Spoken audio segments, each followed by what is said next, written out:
Bonjour à tous les passionnés de cinéma.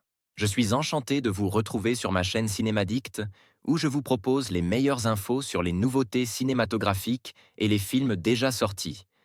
N'hésitez pas à vous abonner pour ne rien manquer des contenus captivants à venir. Bonjour à Allons-y. tous, aujourd'hui, je vais vous parler de mon avis sur le dernier opus de la série, Need for Speed.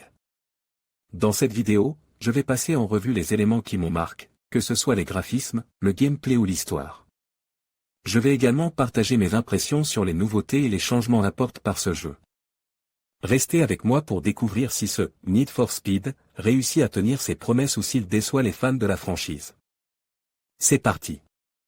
Avant même de le voir, je savais que NFS devait ne rester qu'un jeu. Franchement, si vous avez aimé ce film pour son scénario quasi incompréhensible tant il y a d'incohérences, si vous avez aimé les scènes soi-disant humoristiques alors que c'est juste débile. Et si vous avez adoré la différence de crédibilité entre les seconds rôles et Aaron Paul, on ne peut plus rien faire pour vous, public.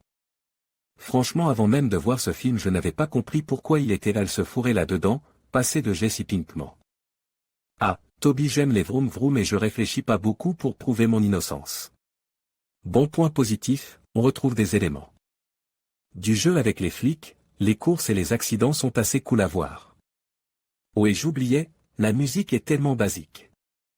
Et la seule fois où j'ai cru avoir un petit extrait d'Aerosmith, il a fallu que ce soit une reprise de Back in the Saddle par un autre groupe, encore une merde qui aura plein de suites. Fast and Furious, c'est le grand frère de NFS, même si Fast and Furious a toujours copié sur le jeu qui sortait avant lui, et ce sont les enfants des films de course des années 50 qu'on produisait par dizaines jusqu'à épuiser le filon.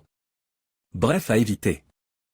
En conclusion, la critique de Morgan sur le film Need for Speed met en lumière les forces et les faiblesses de cette adaptation cinématographique. Bien que le film offre des séquences de courses palpitantes et une esthétique visuelle impressionnante, il souffre également de scénarios prévisibles et de personnages peu développés. Malgré ces critiques, il parvient à capturer l'esprit de la franchise et à séduire les amateurs de sensations fortes. Pour ceux qui recherchent un divertissement pur, Need for Speed peut valoir le détour, mais il est essentiel d'aborder le film avec des attentes réalistes. Merci de nous avoir suivis et à bientôt pour d'autres analyses.